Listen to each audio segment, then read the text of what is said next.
নমস্কার বন্ধুরা, সবাই কেমন আছো? আশা করি সবাই ভালো আছো। আমিও খুব ভালো আছি। প্রতিদিনের মতো আজও চলে এসেছি আমার রান্নাঘরে তোমাদের সাথে নতুন একটা রেসিপি শেয়ার করবো বলে। হ্যাঁ, দেখে নিশ্চয়ই বুঝতে পেরে গেছো আজকে আমি তৈরি করছি কাঁকড়া আলুর ঝাল। চলো তাহলে দেখে নেওয়া যাক দুর্দান্ত স্বাদের এই রেসিপিটা। প্রথমেই দেখো, এখানে আমি সমুদ্রের কাঁকড়া নিয়েছি, বেশ বড় বড় সাইজের। আমি এখানে দোকান থেকে কাঁকড়াটা পরিষ্কার করে কাটিয়ে নিয়ে এসেছিলাম। এবার ভালো করে বাড়িতে নিয়ে এসে একটু ধুয়ে পরিষ্কার করে নিয়েছি। আর এই যে দেখছো হলুদ হলুদ মতো, এগুলো কিন্তু অবশ্যই কাঁকড়া কাটার সময় রেখে দেবে, কারণ এগুলোকে ঘি বলা হয়। আর এগুলো থাকলে কিন্তু তবেই কাঁকড়াটা খেতে বেশ সুন্দর লাগে। এগুলো সমুদ্রের কাঁকড়া।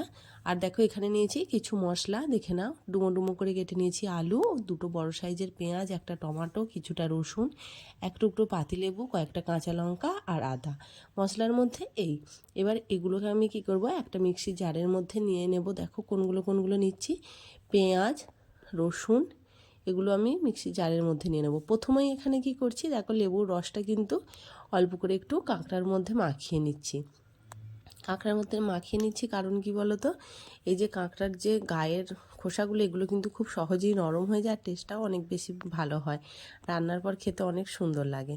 আর দেখো পেঁয়াজ, আদা, রসুন এগুলোকে কি করলাম, মিক্সি জারের মধ্যে নিয়ে একটা পেস্ট তৈরি করে নিয়েছি। গ্যাসের মধ্যে বসিয়ে দিয়েছি কড়াই। আর রান্নাটা কিন্তু অবশ্যই তৈরি করবো আজকে সর্ষের তেলে। কাঁকড়া একটু সর্ষের তেলে রান্না কিন্তু না করলে খেতে ভালো টেস্ট হয় না। তাই অবশ্যই করে চেষ্টা করবে একটু সর্ষের তেল দিয়ে রান্না করা। তেলটা কিন্তু খুব ভালো করে গরম করে নেওয়ার পর কাঁকড়াগুলো অল্প করে একটু ভেজে নেব। এই নয় যে একদম লাল লাল করে পুরো ডিপ ফ্রাই করতে হবে, এরকম কোনো ব্যাপার নয়। আসলে একটু কাঁকড়ার মধ্যে যে কাঁচা গন্ধ থাকে, সেই কাঁচা গন্ধটা একটু কেটে যাওয়ার জন্য অল্প করে একটু ভেজে নেব। দেখো, আর বন্ধুরা তোমাদের আমি অবশ্যই বলবো, যদি তোমাদের ভিডিওটা শেষ পর্যন্ত দেখে ভালো লাগে অবশ্যই করে একটি লাইক করে দিও। আর অবশ্যই কিন্তু আমার চ্যানেলে নতুন এসে থাকলে চ্যানেলটা সাবস্ক্রাইব করে আমার পাশে থেকেও নতুন বন্ধু হওয়ার অনুরোধ রইল। এবারে দেখছো যত ভাজবো কিন্তু আস্তে আস্তে কালারটাও একটু চেঞ্জ হবে, একটু সাদা থেকে একটু অরেঞ্জ অরেঞ্জ ভাব হয়ে আসে, একটু নেড়ে চেড়ে ভাজতে হবে। অনেক সময় সাজানোর জন্য যে কাঁকড়ার যে উপরের যে খোলাটা থাকে ওটাও রেখে দেওয়া যায়, কিন্তু আমার দোকান থেকে ওগুলো না ফেলে দিয়েছে, ওগুলো নিয়ে আসা হয়নি, তাই ওগুলো আর তোমাদের দেখালাম না। আর এগুলো কিন্তু সমুদ্রের কাঁকড়া খুব নরম হয়, একদম পুরোটাই চিবিয়ে খেয়ে নেওয়া যায়, অসাধারণ হয়। রান্নাটা পুরোটা দেখো, আশা করি তোমাদের খুব ভালো লাগবে। আর কাঁকড়া কিন্তু অনেক গুণ সমৃদ্ধ, দেখছো সুন্দরভাবে মস্তিষ্কের বৃদ্ধি, মানে বুদ্ধি ধারণ করে রাখার ক্ষমতা তৈরি করে কিন্তু কাঁকড়া। এবার দেখো কাঁকড়াগুলো ভেজে তুলে নিয়েছি হালকা করে। এবার ওই তেলের মধ্যেই দিয়ে দিয়েছি ডুমো করে কেটে রাখা আলুগুলো কিন্তু একটু ভালো করে ভেজে নেব। আলুটা একটু তেলে ভেজে নেওয়ার পর এগুলো কড়া থেকে তুলে নিচ্ছি, আর কড়ায় তেলটা আরও একটু বাড়িয়ে দিচ্ছি। এর মধ্যে ফোড়ন হিসাবে দিচ্ছি একটা তেজপাতা আর দুটো শুকনো লঙ্কা। মেনলি এই ফোড়নটা একটু ভেজে নেব। একটু যখন সুন্দর সেন্ট আসবে তখন দিয়ে দেবো ওই মশলার পেস্টটা, মানে ওই পেঁয়াজ, আদা, রসুন যে পেস্ট তৈরি করে রেখেছিলাম কাঁচা লঙ্কা দিয়ে, ওই পেস্টটা দিয়ে দিলাম। এবার মশলাটা কিন্তু খুব ভালো করে একটু টাইম ধরে ভেজে নিতে হবে।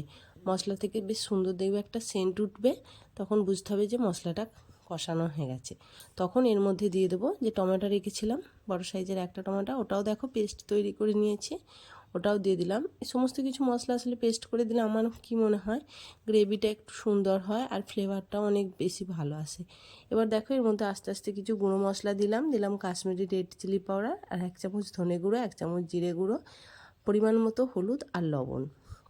এখন মশলাটা খুব ভালো করে কষিয়ে নেব, একদম সুন্দর করে শুকনো শুকনো পাড়া করে একটু কষাতে হবে।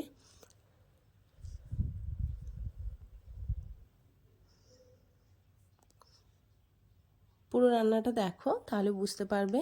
আর আমি যেভাবে দেখাচ্ছি এরকমভাবে বাড়িতে কিন্তু অবশ্যই একবার কাঁকড়া রান্না করে খেয়ে দেখো। আর অবশ্যই আমাকে কমেন্টে জানিয়ে যেও যে কেমন লাগলো তোমাদের আজকের রেসিপি। রান্না করে খেয়ে তারপর কিন্তু কমেন্টে জানিও, ঠিক আছে বন্ধুরা? এবার দেখো মশলাটা কিন্তু আস্তে আস্তে দেখছো কতটা শক্ত মতো হয়ে এসেছে, মানে এর জলটা কোনো কিছু মশলার মধ্যে কিন্তু নেই, বেশ শুকনো শুকনো করে মশলাটা কষিয়ে নিয়েছি। এবারে কি করব, এর মধ্যে ভেজে রাখা আলু দিয়ে দেব, আর কাঁকড়াগুলো একসাথে দিয়ে দিচ্ছি। আলু কাঁকড়া একসাথে দিয়ে এবার বেশ ভালো করে কিন্তু মশলার সাথে, আর অবশ্যই করে ভেজে তুলে রাখার পরে যে থালার মধ্যে তেলটা ছিল জমে গিয়েছিল, এটা কিন্তু অবশ্যই দিয়ে দিতে হবে। কারণ এর মধ্যে যে ঘিলুগুলো ছিল সেগুলো তো গরমে গলে গিয়ে রান্না হওয়ার পরে ঘিলুগুলো থেকে তেলটা বেরিয়ে গেছে, তাই অবশ্যই করে কিন্তু ওটা দিয়ে দিতে হবে। এটাই মানে রান্নাটার বেশ টেস্টটা বাড়াবে। এবার দেখো মশলার সাথে কিন্তু খুব ভালো করে নাড়িয়ে চাড়িয়ে কষিয়ে একদম জমিয়ে একটু রান্না করতে হবে। আর এই কষানোর সময় কিন্তু গ্যাসের ফ্লেমটা একটু কম রাখতে হবে, নয়তো তলা থেকে মশলাটা পুড়ে যাওয়ার ভয় থাকে, সেক্ষেত্রে আবার রান্নার টেস্টটা অন্যরকম হয়ে যাবে। একটু সুন্দর করে টাইম নিয়ে কষিয়ে নিতে হবে। আর সুন্দরভাবে যখন মশলাটা বেশ সাথে কাঁকড়া আলু ভালো করে মাখানো হয়ে যাবে, তখন এই সময় আমি এর মধ্যে দিয়ে দেব পরিমাণ মতো একটু গরম জল। অবশ্যই করে কিন্তু গরম জল দেওয়ার চেষ্টা করবে, নয়তো ঠান্ডা জল দিলে কিন্তু এখানে আবার রান্নার টেস্ট একটু খারাপ হয়ে যেতে পারে। দেখো খুব বেশি কিন্তু দিলাম না, যেহেতু ঝাল বলেছি। অবশ্যই যারা একটু ঝোল ঝোল খেতে পছন্দ করে, যারা শুকনো ভাত খেতে পারে না, তারা কিন্তু একটু বেশি জলটা বাড়িয়ে দিয়েও করতে পারো, সেক্ষেত্রেও কোনো অসুবিধা হয় না। আসলে এটা যে যার বাড়িতে খাদ্যাভ্যাসের উপর নির্ভর করে। আর কিছুক্ষণ রান্না করলেই ঠিক এরকম শুকনো শুকনোভাবে আমি তৈরি করেছি, তৈরি হয়ে গেল আজকে কাঁকড়ার ঝাল। ভালো লাগলে ভিডিওটা অবশ্যই চ্যানেলটা সাবস্ক্রাইব করার অনুরোধ রইল।